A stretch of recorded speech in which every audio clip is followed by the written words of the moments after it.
semuanya. Balik lagi nih di podcast kita, Tiffen Time.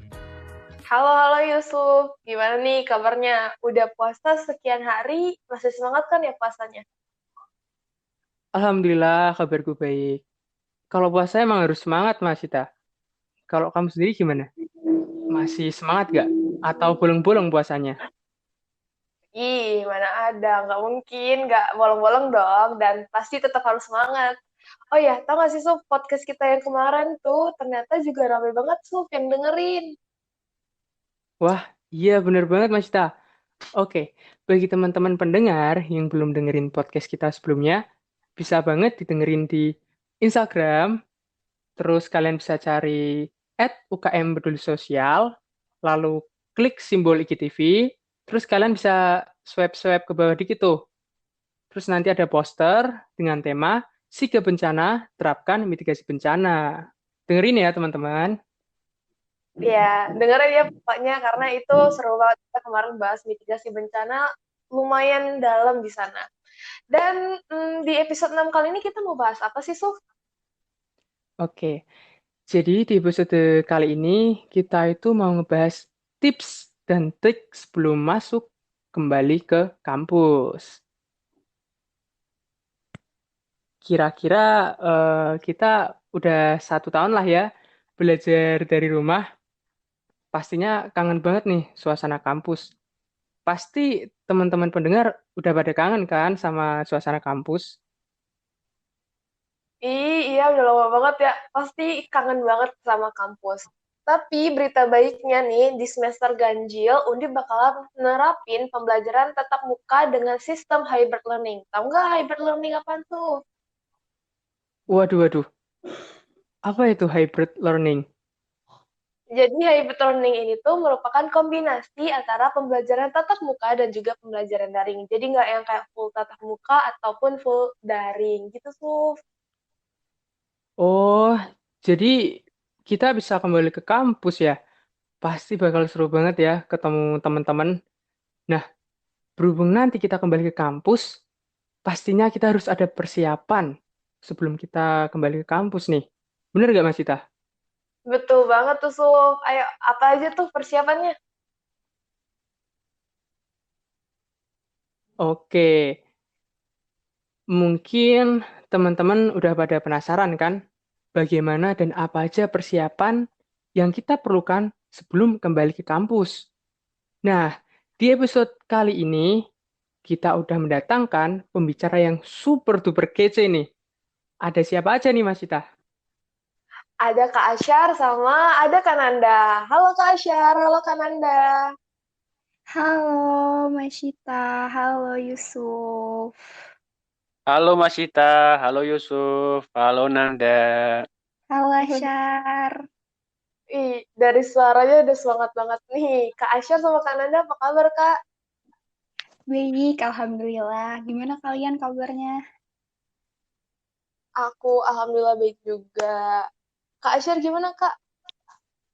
Alhamdulillah baik-baik banget walaupun puasa lapar kayak gini, aus, tapi ya tetap semangat.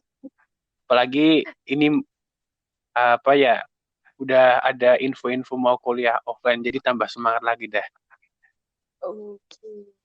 Siap, makin semangat ya. Semakin semangat juga mau cerita-cerita nih di podcast kita. Kita belum dengerin kabar dari Yusuf. Gimana, Suf? Kabarnya, Suf? Oke, aku dilupakan ya ini ya. Alhamdulillah kabarku baik. Oke. Alhamdulillah kan kita kabarnya baik-baik semua nih. Mungkin kita lanjut nih ke perkenalan. Mungkin Kak Nanda sama Kak Syar boleh perkenalan dulu. Mungkin dari Kak Nanda dulu deh. Kan ladies first kan. Oh iya bisa. Oke, sebelumnya perkenalkan teman-teman semua, nama aku Ananda Fatia Mazaya, biasa dipanggil Nanda dan aku adalah mahasiswa semester 6 Fakultas Psikologi Universitas Diponegoro, gitu. Halo Kak Nanda. Nah, kita boleh, Halo. nah kita boleh lanjut ke Kak Syar nih. Boleh perkenalan Kak? Oke, boleh. Halo teman-teman semua, halo Mas Ita, halo Yusuf, halo Nanda. Kenalin, nama aku Asyarun Yusuf, biasa dipanggil Asyar. Aku dari jurusan Antropologi Sosial Universitas Diponegoro. sama sih sama kayak Nanda, aku semester 6 dan insya Allah 1 tahun ke depan bakal pindah dari Undip gitu, mau lulus. Waduh. Amin, amin. Waduh, enak Amin. ya. Bentar lagi lulus. Amin ya teman-teman. Semoga kita doain sekalian Kak Asyar sama Kak Nanda tahun depan udah lulus. Amin Amin. dong. Amin. Oh ya, ini kalau bagi teman-teman yang belum tahu nih, Kak Nanda itu adalah Wakil Ketua UKM Peduli Sosial Universitas Diponegoro tahun ini, tahun 2021. Jadi keren banget kan ya, Su?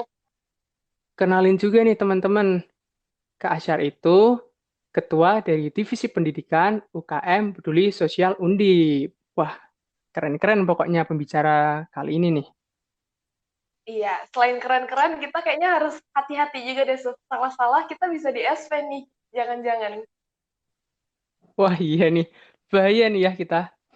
Oh iya, sebelumnya terima kasih ya Kak Nanda sama Kak Asyar udah mau jadi pembicara di podcast kita kali ini. Pokoknya keren banget nih episode kali ini nih. Oh iya, ngomong-ngomong nih, kita kan udah lama ya di rumah aja, dan udah lama juga nggak ketemu nih sama teman-teman. Atau bahkan kita tuh nggak ngerasakan gitu, belum merasakan lagi gitu suasana berkumpul sama orang banyak. Nah, mungkin kita nih ada rasa nervous kalau ketemu lagi sama teman-teman kita, apalagi sebelumnya juga kita kan kuliah daring gitu lewat online gitu. Nah, kamu sendiri gimana Mas Cita? Ngerasain apa yang aku rasakan nggak? Asik. Aduh, agak baper nih dengernya. Ya, tapi aku juga merasakan apa yang kamu rasa. Jadi, jadi yang kayak apa ya, nervous aja gitu kalau misalnya mau ketemu orang, apa ya, dibilang baru juga enggak, tapi kan kita udah ada interaksi gitu kan di secara online. Tapi kayaknya secara interaksi langsung kan belum. Jadi kayak ada perasaan nervous juga nih. Kalau Kak Syar sama Kananda gitu juga nggak sih, Kak? Ada nervous-nervous gitu mau offline ini, Kak? Iya, kalau dari aku sih karena mungkin udah 2 tahun ya, udah 2 tahun bareng mungkin nggak begitu nervous, cuman kayak merasa eh, canggung aja kalau ketemu lagi nanti. Tapi ya nanti seiring waktu mungkin bisa terbiasa gitu. Kalau Nanda gimana Nanda? Kalau aku mungkin karena di keluargaku protokol kesehatannya ketat ya selama pandemi ini, jadinya jarang juga keluar-luar dan ketemu orang lain gitu. Jadi mungkin bakal nervous banget sih, bakal kaku, bakal canggung kalau ketemu orang nantinya gitu sih. Oke, agak beda juga ya ternyata kalau dari Kak Syah sebenarnya nggak terlalu nervous-nervous banget. Kalau Kananda justru lumayan nervous nih. Mungkin em, gimana nih, Suf? Kalau kamu tadi nervous ya, Suf?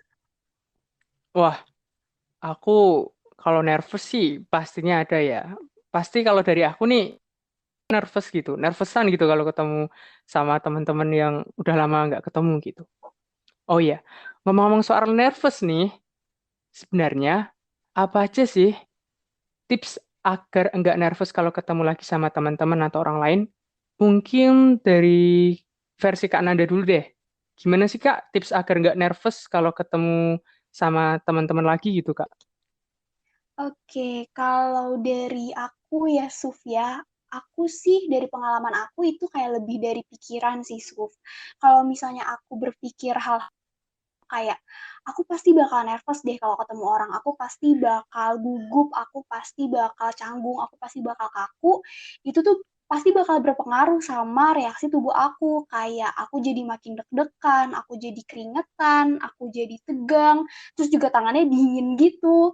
Dan reaksi tubuh aku itu berpengaruh juga sama perilaku aku nantinya. Aku jadi nervous beneran ketika ketemu orang-orang, aku beneran jadi nggak tahu mau ngomong apa, beneran jadi kaku, beneran jadi canggung, gitu sih paling. Nah, solusinya biasanya aku tuh beneran ngomong ke diri aku sendiri kayak, Nanda bisa, Nanda bisa, Nanda bisa, ngomong gitu terus setiap kali aku udah mulai ngerasa cemas, setiap kali aku udah mulai ngerasa takut kalau mau ketemu orang, gitu sih. Sama paling dari aku pribadi tips yang kedua kedua mungkin agak aneh ya.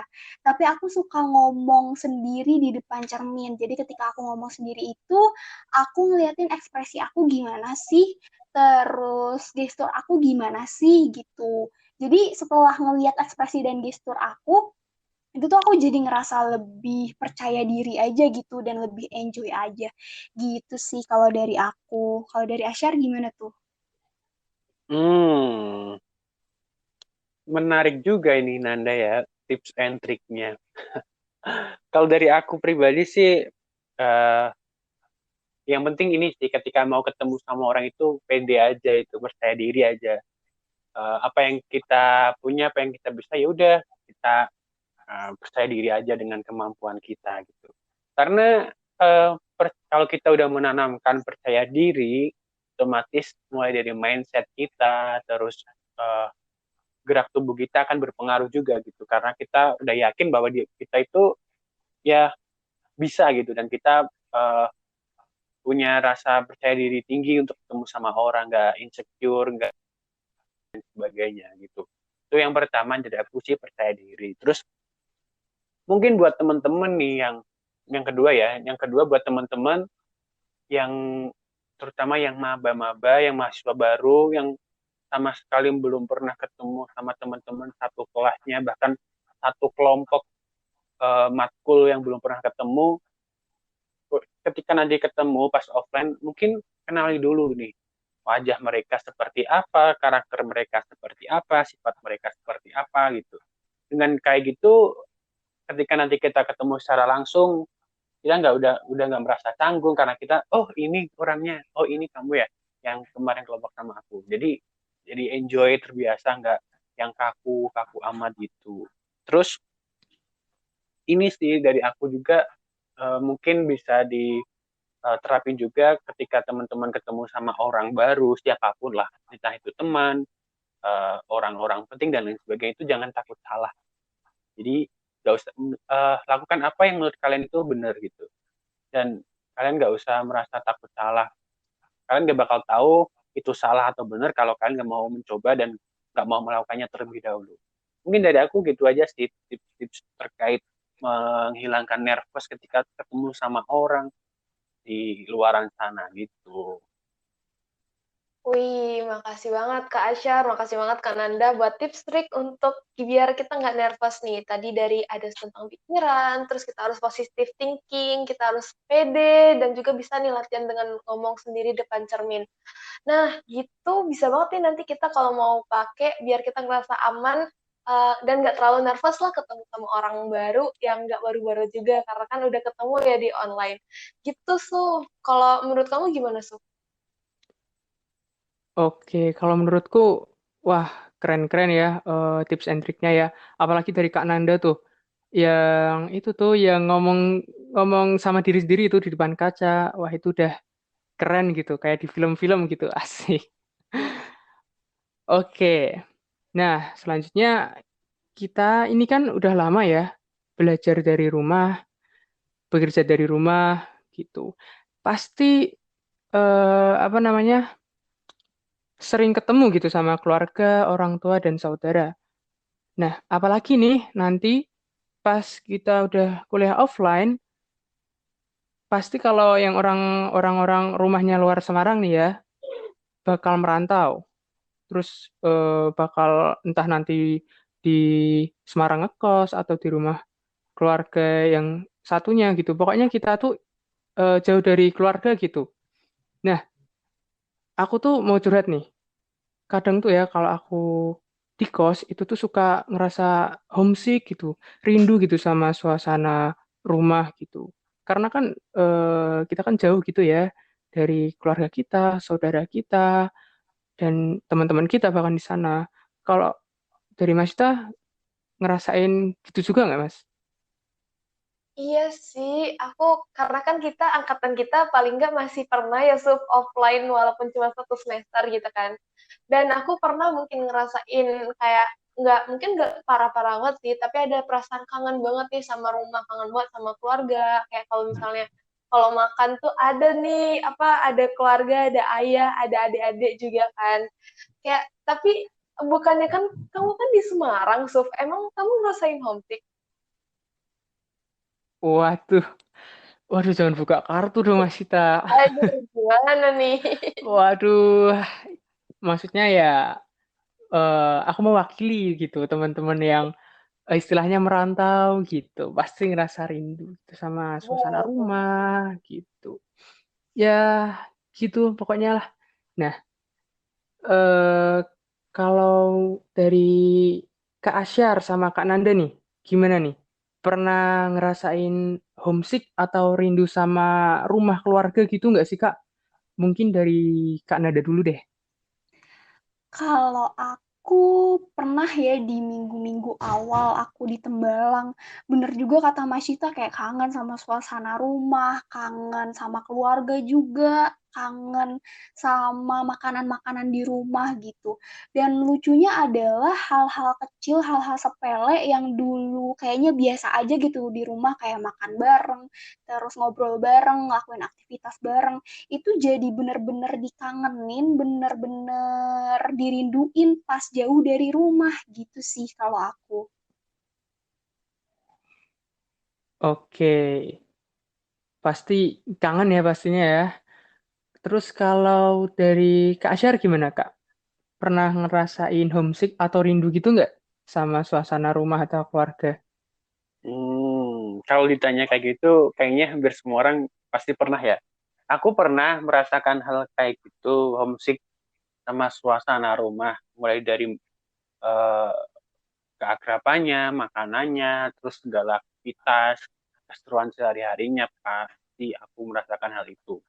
Karena eh, aku juga di keluarga besar kan, jadi sering-sering kumpul bareng dan lain sebagainya itu sangat terasa berbeda ketika aku udah pindah ke Tembalang di awal-awal semester gitu. Waktu mungkin 2018 ya, aku semester 1 itu 1 bulan aku nggak pulang karena ya pengen pengen beradaptasi di Tembalang dan lain sebagainya lah di kampus juga. Dan itu aku ngerasa wah ternyata enak ya kalau deket sama keluarga. Kalau mau makan nggak perlu nyari, nggak perlu beli dulu. Kalau pengen cerita nggak usah cari teman buat dengerin cerita kita, langsung ngomong. Kalau ada keseruan-keseruan juga enak, gak kesepian. Itu aku rasain bener-bener di awal-awal semester gitu. Dan apalagi ditambah teman-teman aku yang di sini di rumah udah jauh-jauh, nggak jarang main, jarang nongkrong dan lain sebagainya. Jadi makin makin terpuruk lah, bukan terpuruk sih, makin sepi, makin kangen suasana rumah pas awal-awal masuk Undip itu sih tuh. Oke, berarti intinya kita semua ya, sama teman-teman pendengar juga nih, pasti pernah ngerasain yang namanya rindu gitu sama suasana keluarga gitu. Nah, ngomong-ngomong soal rindu sama suasana keluarga nih, gimana sih cara Kak Nada dan Kak Asyar ini mempersiapkan mental supaya bisa meminimalisir rasa rindu sama suasana rumah? Kalau kita itu ya jauh dari rumah gitulah. Mungkin dari Kak Asyar dulu, gimana Kak? Oke, makasih Su. Kalau dari aku pribadi mengenai mungkin bisa dibilang persiapan mental nih ya buat teman-teman semua sebelum kembali ke perantauan ibaratnya kan. Yang paling aku awal banget harus lakukan adalah merubah mindset gitu.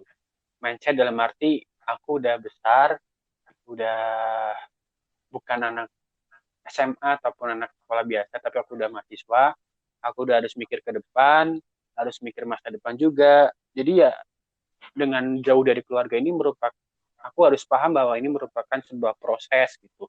Proses untuk aku lebih baik lagi, menjadi lebih mandiri lagi dan menjadi pribadi yang lebih baik lagi gitu kan. Aku harus pahami itu dulu waktu dulu pertama-tama masuk. Sampai aku pernah sakit jauh dari keluarga di sana sendirian kan. Walaupun mungkin ada teman-teman tapi kan mereka nggak tahu kalau kita sakit itu harus diapain, kalau kita sakit itu obatnya apa. Tapi kalau di rumah kan udah paham kan orang-orang di sini. Jadi kayak elah nggak enak banget, sakit kayak gini di sendirian kayak nggak punya siapa-siapa gitu. Tapi habis itu kayak nggak boleh kayak gitu, lu kesini tuh mau belajar, mau masa depan, buat masa depan, jadi nggak usah mikir yang negatif-negatif, positif aja. Ini anggap aja ini cobaan gitu, kamu harus jalanin gitu. Mungkin itu. Terus mindset ya yang pertama. Terus yang kedua sih, sering-sering ini uh, untuk mengurangi homesicknya, sering-sering komunikasi sama keluarga aja, telepon, video call, ataupun WA-an boleh, ataupun ya sebisa mungkin lah komunikasinya itu dijaga, baik dari orang tua, kakak, adik, dan lain sebagainya, itu tetap harus dijaga dengan baik gitu. Mungkin itu aja sih dari aku untuk mempersiapkan diri sebelum terjun ke perantauan. Ya gila, perantauan udah kayak pekerja, tapi emang aku bisa bilang perantauan karena suasananya pun setelah aku sharing-sharing sama temen aku yang bekerja pun hampir sama sih, apa-apa kita sendiri dan lain sebagainya. Mungkin bedanya cuma kalau mereka yang bekerja itu mendapat uang gaji, nah kita menghabiskan uang menghabiskan uang, tapi oke, kan berbedaan dan suatu kepentingan yang berbeda kan itu. Oke. Ya, berarti intinya kita harus sering-sering berkomunikasi gitu ya sama keluarga. Dan kalau misal kita dalam perantauan tuh jangan disesali lah. Anggap aja ini sebagai proses untuk jenjang kita selanjutnya gitu. Asik. Oke. Iya, benar. Bener kan? Iya. Iya. Oke. Selanjutnya kalau dari versi Kak Nanda, gimana nih Kak Nanda? Versi aku, kalau untuk mempersiapkan mental kayaknya sama ya kayak Asyar, mempersiapkan mindset dulu intinya gitu. Sama kalau dari aku paling aku selalu menerapkannya di setiap semester, aku nggak balik mepet-mepet sama waktu kuliah sih. Jadi aku balik di misalnya seminggu atau 5 hari sebelum kuliah. Jadi ada waktu di mana aku adaptasi dulu gitu sama Tembalang, adaptasi dulu hidup sendiri dan lain sebagainya. Gitu sih kalau persiapan mental dari aku. Terus abis itu gimana sih cara aku menanganinya ketika pertama kali aku ngalamin homesick di Tembalang? Itu adalah dengan aku me time banyak-banyak gitu. Karena aku kan tipe orang yang introvert ya. Aku merecharge energi aku, mengisi kembali energi aku dengan cara aku sendirian. Jadi aku banyakin me time sih saat itu. Aku keliling Semarang pakai BRT sendirian, cuma bermodal Google Maps, kesasar kemana-mana, jalan-jalan ke Paragon, jalan-jalan ke Gramedia, ke DP Mall, nonton sendirian, ke tempat oleh-oleh, segala macam itu sendirian sih. Dan itu beneran ngatasin banget homesick aku saat itu. Dan setelah pulang ke kosan rasanya proud banget sih, ngerasa bangga banget sama diri sendiri. Oh, ternyata aku bisa loh hidup sendirian, aku bisa survive sendirian. Gitu sih kalau saran dari aku, tapi balik lagi menurut aku dikembalikan ke orangnya masing-masing. Kamu tipe orang yang seperti apa? Apakah tipe yang kayak aku yang introvert yang emang cara ngatasinnya bisa dengan me time, ataukah tipe yang extrovert yang emang bisanya nongkrong-nongkrong sama teman-teman, cari teman di sini, atau ke kosan temen, kayak gitu sih kalau dari aku. Oke. Iya, seru banget juga nih tips-tips dari Kak Nanda. Kalau dari Kak Nanda lebih kayak gimana caranya kita beradaptasi di Tembalang sama me time-nya tuh banyakin apalagi ketika kita mungkin lagi down ya, ada ngerasakan homesick, mungkin kita bisa juga nih teman-teman buat cobain aja me time gitu. Kalau misalnya teman-teman lebih yang kayak apa ekstrovert, mungkin bisa nongki-nongki nih sama teman-teman yang lain. Nah, terus Kak Asyar tadi ngomongin soal masa depan, mempersiapkan masa depan itu termasuk dengan mencari partner masa depan gitu ya maksudnya Kak? Jadi kayak, Waduh. Berat ya. Berat Waduh. bahasannya nih. Kalau ya mungkin bisa juga kan kadang ada tuh orang yang ketemu jodoh di perkuliahan, orang ketemu jodoh di KKN. Mungkin karena ini KKN-nya sekarang online, jadi agak susah nih cari biro jodoh di forum KKN Waduh. kan, gitu. Siapa tahu dapat di Pesos Share, coba aja cari. Lo udah ada di Mantul loh, nanti tunggu aja ada kejutan dari di Mantul. Oh, oke. Tunggu tanggal Udah, mainnya ya. iya udah ada mau part 2-nya loh, part 1-nya udah kayaknya udah berhasil, part 2 ini OTW gitu. Oke, ditunggu ya, Syar. Bismillah.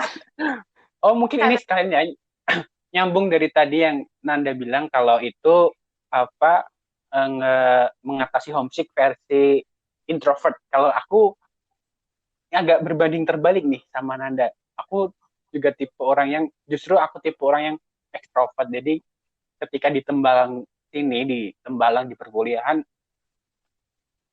hampir setiap hari, bukan hampir setiap hari juga. Ya, sering banget aku itu kalau nggak ada kegiatan cari temen. Jadi aku cari temen ya nyamperin ke kosan mereka, terus aku beli jajan bareng ataupun kita pergi kemana bareng, terus sering-sering traveling bareng. Nah, itu mungkin bisa juga sih jadi salah satu untuk mengatasi kerinduan suasana kehangatan kebersamaan di keluarga kan, dengan diganti dengan kebersamaan bersama teman-teman gitu. Terus kayak jadi lebih bisa kenal orang sini, kenal kenal orang daerah sini jadi agak selain selain mengatasi homesick juga menambah relasi juga sih kalau dari aku. Oke, wah, kita dapat tips tambahan lagi nih dari Kak Asyar tadi. Jadi lebih kayak ya udah kita carinya dengan berelasi lebih luas lagi dengan traveling, terus nongki sama teman-teman juga. Nah, kita lanjut nih Kak, soal yang lain nih. Jadi kalau gitu Kak, apa aja sih yang harus dipersiapkan waktu kuliah offline nih? Selain juga persiapan mental tadi ya Kak. Karena kan Kak Asyar sama Kak Nanda lebih expert ya istilahnya dalam dunia kuliah per offline-an. Karena kan kalau Mas Syita sama Yusuf cuma 1 semester gitu Kak. Kalau menurut Kakak gimana nih? Apa aja sih yang harus dipersiapkan untuk kuliah offline? Mungkin dari Kak Nanda dulu deh.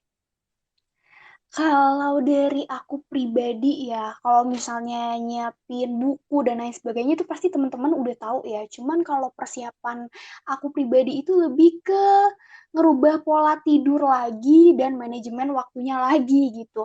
Karena jujur selama pandemi atau sama liburan lah, nggak usah pandemi aja, itu pola tidur aku kacau banget gitu. Apalagi selama kuliah online itu kan bisa bangun tidur langsung ke depan laptop kuliah, bisa sambil duduk tiduran, bisa juga sambil ketiduran gitu kan.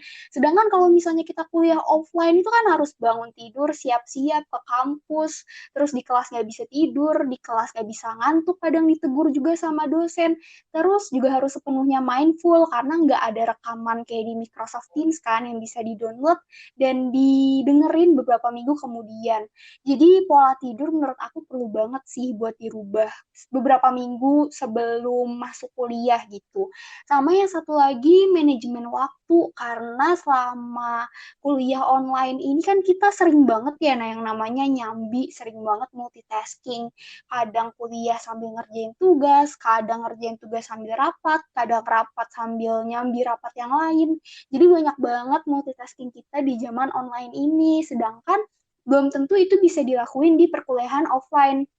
Kayak kita nggak bisa ngerjain tugas saat di kelas dosen menjelaskan, terus kita juga nggak bisa nyambi rapat karena rapat satu dan rapat yang lainnya bisa jadi beda tempat dan beda jauh gitu tempatnya. Gitu sih, jadi harus dipersiapkan banget manajemen waktunya, harus latihan manajemen waktu lagi sebelum perkuliahan offline. Oh iya, dan fun fact aja sih sebenarnya tuh multitasking itu mitos gitu. Jadi otak kita cuma bisa terfokus sama satu kegiatan di satu waktu. Nggak bisa beberapa kegiatan yang berbeda di waktu yang sama. Ketika kita melakukan kegiatan yang macam-macam di waktu yang sama, itu tuh otak kita nggak bisa fokus dan hasilnya nggak akan maksimal. Itu sih sebenarnya nambahin fun fact dikit aja. Oke, aku agak tertegun sedikit karena aku tim yang absen tidur terus download Teams gitu ya. Aduh, jadi aku baru ingat Iya. kalau kita offline nggak ada lagi ya kita download. Aduh, iya bener banget. Oke, nah kalau dari Kak Aisyah gimana nih Kak? Apa ya? Apa aja sih yang perlu kita perhatiin untuk kuliah offline nanti Kak? Oke, kalau dari aku sih tadi yang dibilang Anda juga benar ya. Kita harus merubah eh, manajemen waktu dan lain sebagainya gitu. Benar banget. Selain itu, kalau dari aku mungkin ini si fisik ya, fisik sebelum kan beda tuh ketika online dengan offline. Online kan kita cuman dalam satu satu tempat udah bisa ngerjain apapun itu melalui media apapun. Tapi kalau offline, ibaratnya satu matkul aja kita harus mengeluarkan tenaga ekstra untuk mandi, untuk pergi dari kos, terus jalan naik tangga atau naik lift, terus berparkiran ke gedung dan lain sebagainya, kan itu butuh fisik kan. Makanya sebelum kembali ke offline, mungkin olahraganya bisa ditingkatkan lagi itu.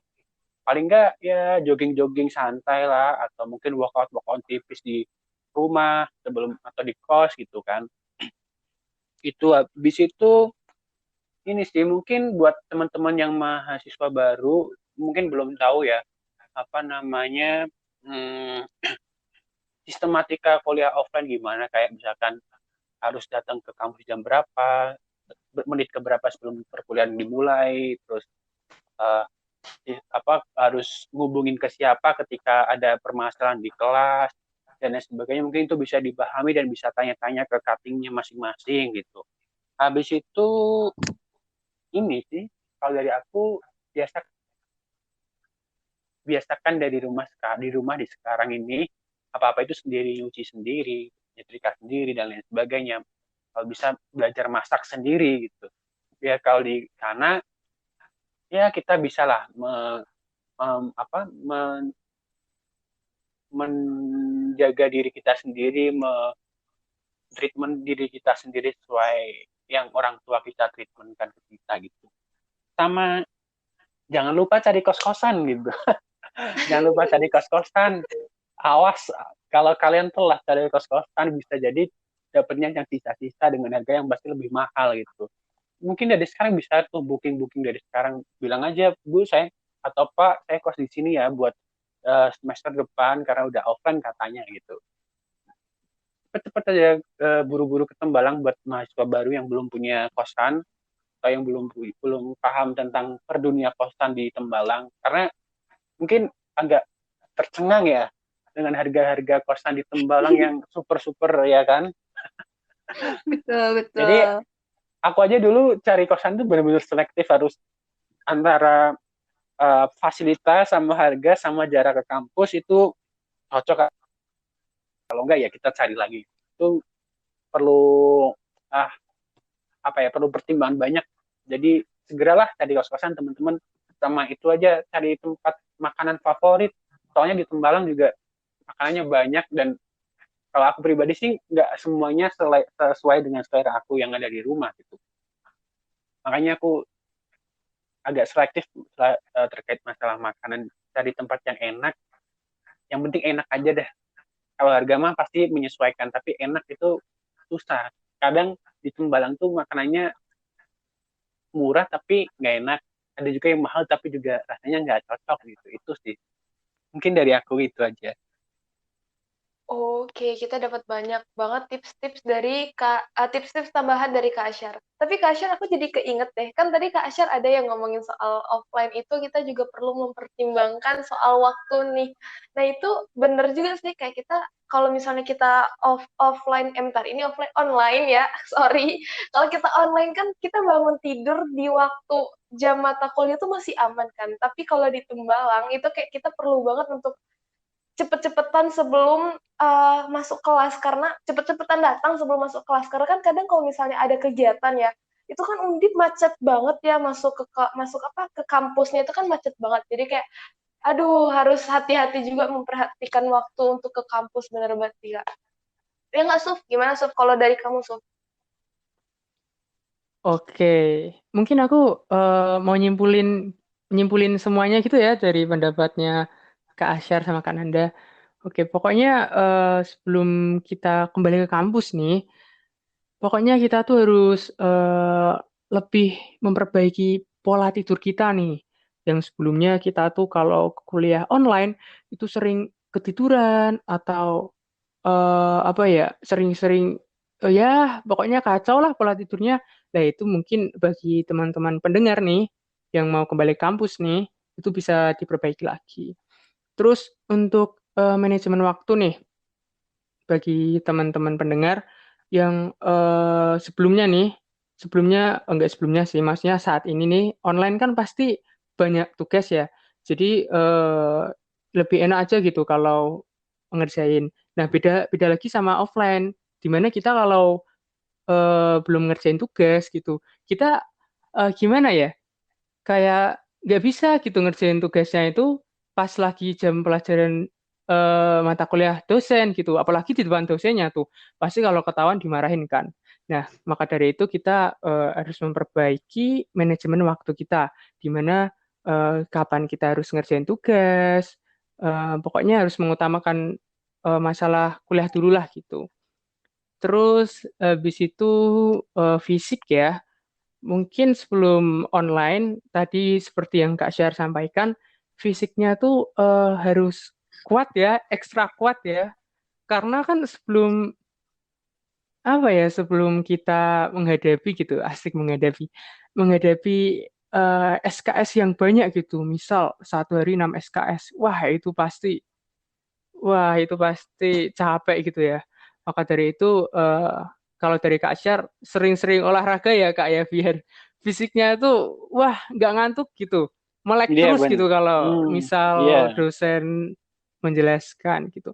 Terus yang terakhir nih eh, cukup penting juga nih dari Kak Syar tadi, bagi mahasiswa-mahasiswa yang baru atau mungkin yang merantau mau balik lagi nih ke apa namanya Semarang, kalau misalnya kuliahnya di Undip itu apa namanya, pokoknya harus cari kos-kosan lah mulai dari sekarang, karena kalau misal kita nggak mencari kos-kosan gitu, nanti pas waktu apa ya, pengumuman offline maksudnya, pengumuman offline itu keluar, pasti pada rebutan gitu kan kos-kosannya. Nah, mungkin bagi teman-teman nih yang mau berangkat ke kampus, kembali ke kampus, itu bisa banget gitu cari kos-kosan mulai dari sekarang. Atau mungkin nge-booking dulu gitu sama ibu kos-kosannya. Kita WA, mohon maaf ibu, bisa booking nggak ya kos-kosannya? Karena katanya tuh eh, bulan depan, bulan ini itu udah mulai offline lagi bu. Mohon mohon di itu ya bu, di apa namanya, dibookingin dulu ya Bu gitu. Nanti masalah TP gampang lah, asik. Misalnya gitu. Oke. Wah, pokoknya gitulah. Oke. Seru seru banget ya ini ya, Mas Cita. Gimana, seru banget gak nih? Iya, aku sih jujur seru banget sih, karena yang pertama kita ketemu sama narasumber yang keren-keren banget, dan kedua kita dapat lebih siap nih untuk kuliah offline, karena nggak sabar juga kan untuk kuliah offline. Wah, iya pasti aku nggak sabar nih. Aku juga nggak sabar ketemu teman-teman gitu. Tapi kalau untuk ketemu kamu Mas Cita, aku udah bosan nih Mas Cita. Enggak bercanda. Aduh, sedih jadinya. Oke, oke. Wah, seru banget ya ini episode kali ini nih, bisa berbincang-bincang gitu, berdiskusi, sharing pengalaman, sharing tips and trick gitu tadi. Pokoknya untuk episode kali ini serulah. Terus juga terima kasih banget buat Kak Asyar dan Kak Nanda udah mau eh, meng apa ya, menyempatkan Menemani. waktunya ya pada sore hari ini. Ini sore hari ya kita nih yang recordnya ya. Oke, pokoknya terima Ngabuburit kasih. nih. Oh iya, Iya, ngabuburit. ngabuburit. Terima kasih buat Kak Asyar sama Kak Nanda ya, Kak. Oke, Makasih Untuk juga siap. hari ini, iya oke. udah ngundang aku di podcast ini. Semoga lebih siap lagi ya nanti kuliah offline-nya. Iya, pokoknya karena kita udah semangat untuk menyambut offline, kita harus lebih siap lagi nih untuk mempersiapkan hal-hal yang perlu dipersiapkan lah pokoknya. Oh ya, buat teman-teman nih yang pengen kenal lebih dekat sama Kak Nanda dan juga Kak Asyar, boleh banget untuk kepoin IG-nya. Mungkin boleh Kak Nanda dan Kak Asyar promosi IG-nya masing-masing, Kak? Asik promosi nih. Dari Kak Oke. Nanda dulu mungkin ya. Oke, kalau misalnya teman-teman mungkin mau sharing, mau diskusi apapun, boleh banget follow Ananda FM, itu line dan Instagram aku Ananda FM. Gitu, kalau Asyar apa Syar? Aduh, akun Instagram Nanda itu udah kayak radio ya, Ananda FM gila. Ananda FM. Cocok banget buat Gampang. forum-forum diskusi gitu ya. Udah Betul, menggambarkan boleh. banget. Boleh. Nanti diskusi boleh. Oke, kalau dari aku, buat teman-teman semua yang pengen follow, dan kita mutualan ya istilahnya ya, mutualan di IG, bisa follow Instagram aku. Jangan lupa, karena IG aku di private, jadi jangan lupa nanti minta follow back aja biar aku tahu, ini yang dengerin podcast di event time nih, ya, di ASJHR_16. Nanti bakal aku CC dan aku follow back pasti. Jangan lupa tuh tulisannya guys, tulisan Asyar susah. Iya, iya banyak banget yang nulis nama aku itu kadang nggak ada hanya, kadang kebalik gitu ya. Jadi ASJHAR_16. Wih, susah ya Kak Asher ya. Tapi kalau untuk besok ke depan nggak susah-susah, palingan nanti juga dipanggilnya sayang. Asik. Kenapa kamu yang ngomong ya, Sufia? Oh iya, kok aku harusnya Masita ya? Waduh. Iya. Agak serem jadinya ya. Oke, mungkin dari Masita mau menanggapi, Masita? Wah, oke. Ini teman-teman jangan lupa tadi udah disebutin follow IG-nya Kak Nanda dan Kak Asyar di Ananda FM dan juga SJHAR_16. Gitu teman-teman. Mantap. Lengkap kan ya Kak? Mantap. Nih kan kita udah promosi narsum kan. Ini Yusuf jangan-jangan pengen juga nih ngomong aku pengen promosi IG juga gitu. Gimana Suf? Waduh. Kalau dari aku ya, mungkin aku nggak usah deh. Followersku udah banyak. Asik. Aduh, sombong. Oke. Ya udah berarti kita suara rahasia aja kali aja, nggak usah Iya. ini. Oke, baik. Terima kasih banyak Kak Asyar dan terima kasih juga Kak Nanda untuk semua sharing-sharing dan juga tips trik dari persiapan pergi ke kampus nantinya. Dan juga jangan lupa untuk tetap jaga kesehatan dan sampai jumpa di episode selanjutnya teman-teman. Oke, sampai jumpa teman-teman. Sampai jumpa di episode selanjutnya teman-teman semua. Sampai jumpa di episode selanjutnya.